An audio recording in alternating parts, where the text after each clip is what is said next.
Warahmatullahi wabarakatuh. Waalaikumsalam warahmatullahi wabarakatuh. Anak-anakku sekalian yang saya cintai dan saya banggakan, gimana kabarnya? Sehat? Alhamdulillah sehat. Alhamdulillah sehat ya. Sebelum kita mulai pembelajaran pada pagi ini, marilah kita berdoa terlebih dahulu. Kita doa sama-sama yuk. Bismillahirrahmanirrahim. Raditu billahi rabba wa bil islami dina wa bi Muhammadin nabiyya wa rasulah. Rabbi zidni ilman nafi'an warzuqni fahman wasi'an. Rabbi ishrah li sadri wa yassir li amri wahlul 'uqdatam min lisani yafqahu qawli. Amin. Terima kasih ya. Semoga pembelajaran pada pagi hari ini diberikan kelancaran dan kalian semua mendapatkan ilmu yang berkah. Yuk kita mulai pembelajaran pagi hari ini. Siap ya?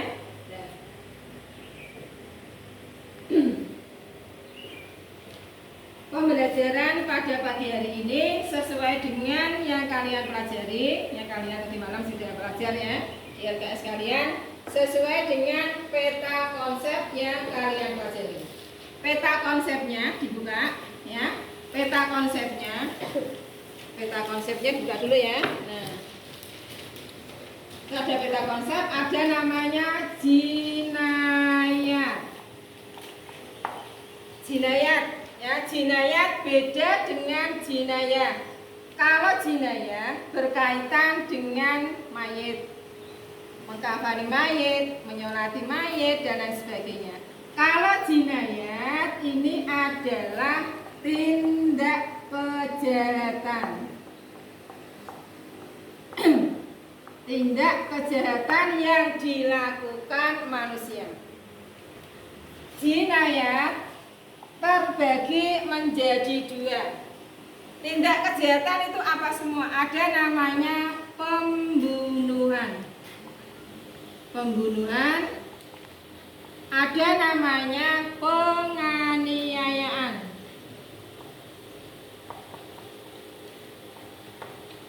Ya, perhatikan. Ada namanya pembunuhan, ada namanya penganiayaan. Pembunuhan terbagi menjadi tiga.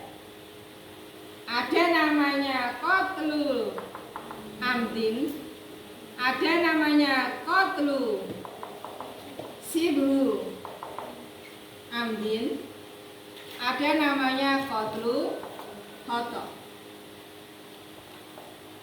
Qatlul amdin, qatlul sibul amdin dan qatlul khata.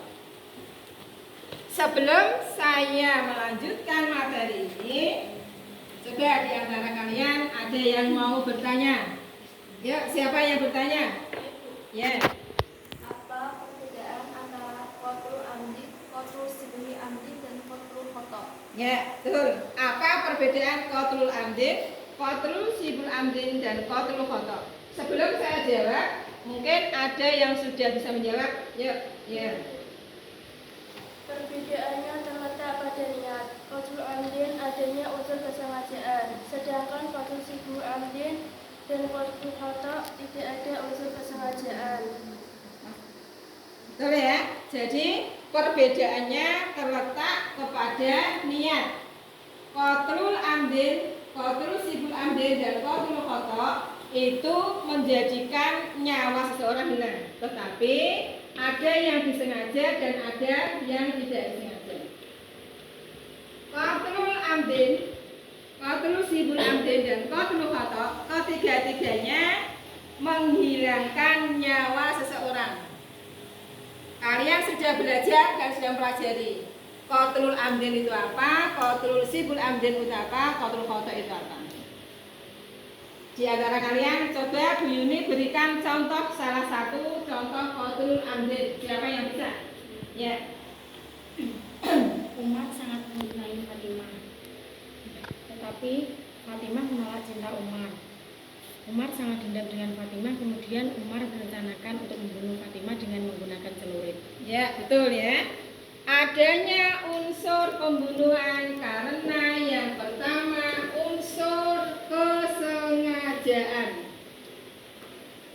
Berarti kan adanya unsur sengaja. Yang nomor 2, memakai atau menggunakan alat yang bisa mematikan. Qatlul amdin membunuh dengan adanya unsur sengaja dan dengan alat yang mematikan.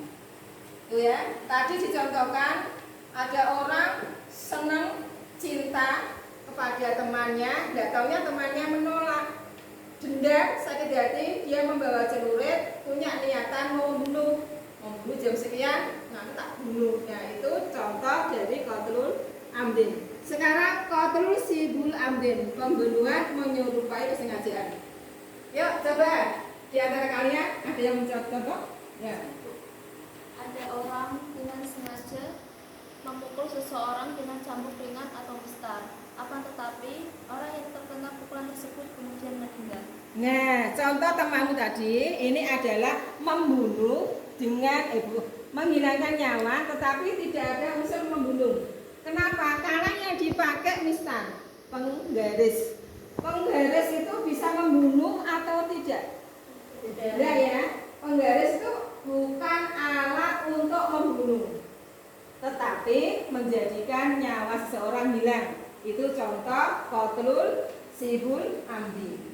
Nah, qatlul khata sekarang berikan contohnya. Ya, kelompok yang ketiga. Ya. Ada seseorang melempar batu atau menembak burung, akan tetapi terkena orang, kemudian orang itu meninggal. Nah, betul ya. Ada orang melempar atau menembak, tidak taunya ya kena orang lain. Saya misalkan berburu di hutan, saya menembak rusa, tapi yang kena bukan rusanya, karena ada orang lewat sehingga saya menembak orang tersebut. Nah ini namanya qatlul sibul amdin, qatlul khata ya, qatlul khata. Qatlul amdin, qatlul sibul amdin dan qatlul khata ini semua menjadikan nyawa seseorang hilang. Ya, nyawa hilang. Yang pertama ini adanya unsur kesengajaan, pakai alat yang mematikan. Yang nomor 2 tidak ada unsur kesengajaan dan juga tidak pakai alat yang mematikan. Ini tidak ada unsur kesengajaan tetapi memakai alat yang bisa mematikan. Tadi nomor 3, dia menembak burung, kira-kira sengaja mau menembak manusia enggak? Enggak ya, yang ditembak burung. Tapi yang lewat manusia, enggak ada unsur sengaja, tetapi menjadikan orang yang lewat meninggal. Tapi alatnya pakai alat mematikan. Nah, itu bisa menyebabkan nyawa orang lain hilang. Itu masuk kategori qatlul khata. Terus, kenapa membunuh kok dilarang? Dasar hukumnya dalam Al-Qur'an sudah jelas. Wala taqtulun nafsal lati haramallahu illa bil haq. Tak hapus. Ya, tak hapus dulu. Di dalam Al-Qur'an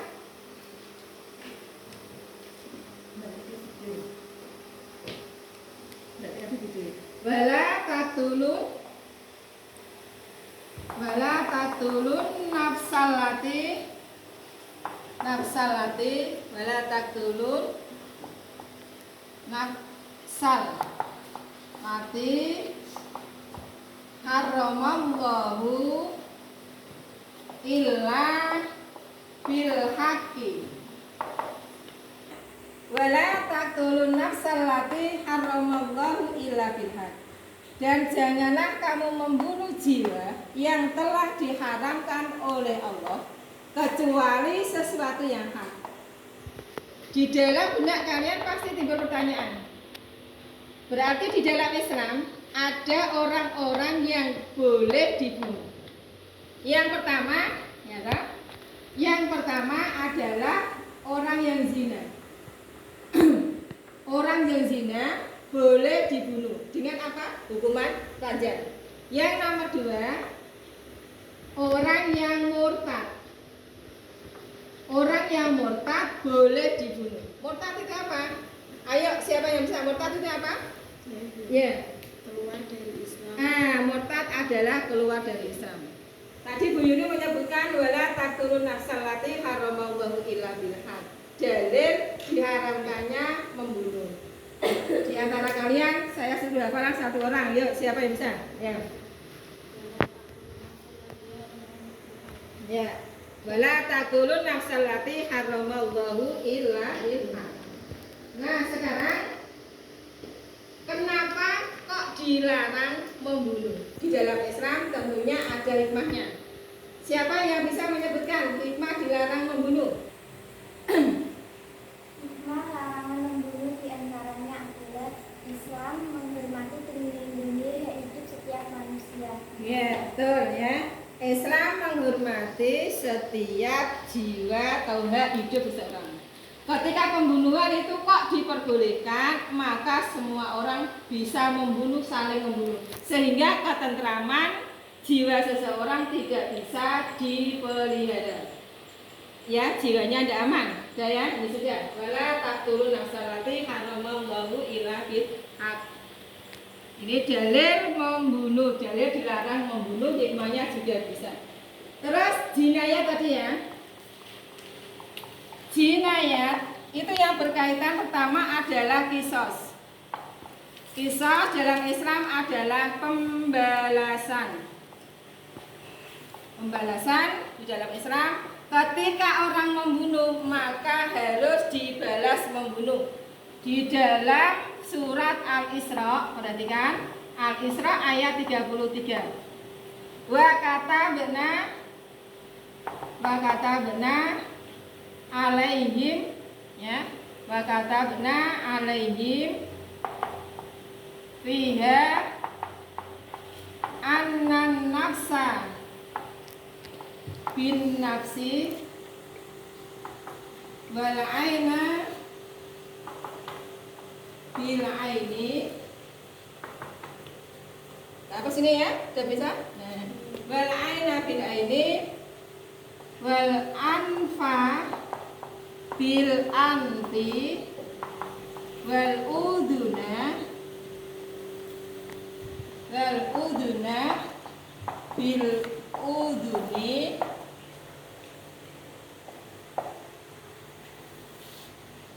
wasinna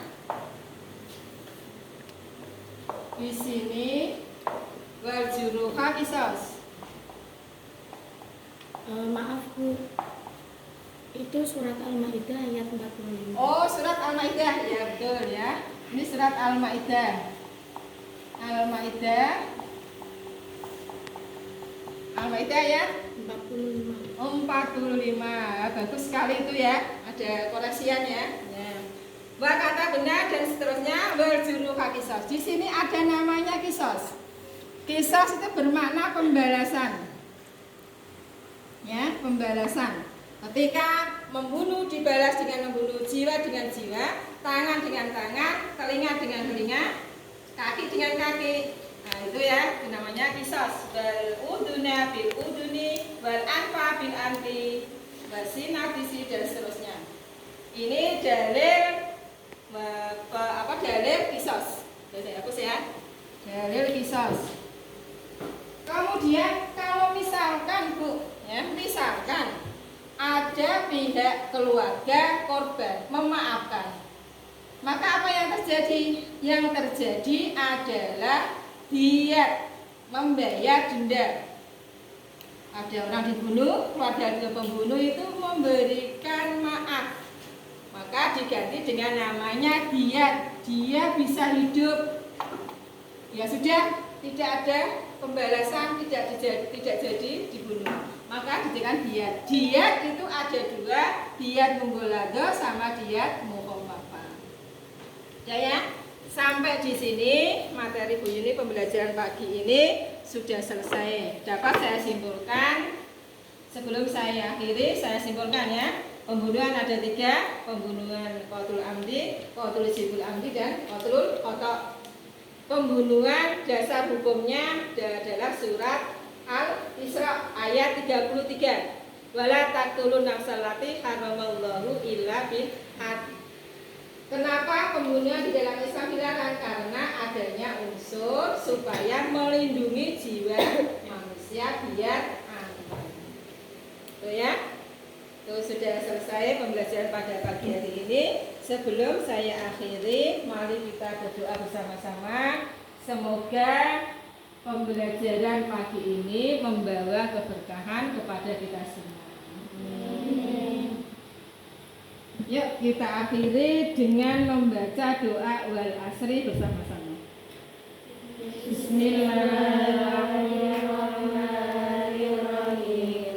Wal asri innal insana lafi khusrin illal ladzina amanu wa amilus solihati wa tawasaw bil haqqi wa tawasaw bis sabr. Sadaqallahul adzim. Saya akhiri. Assalamualaikum warahmatullahi wabarakatuh.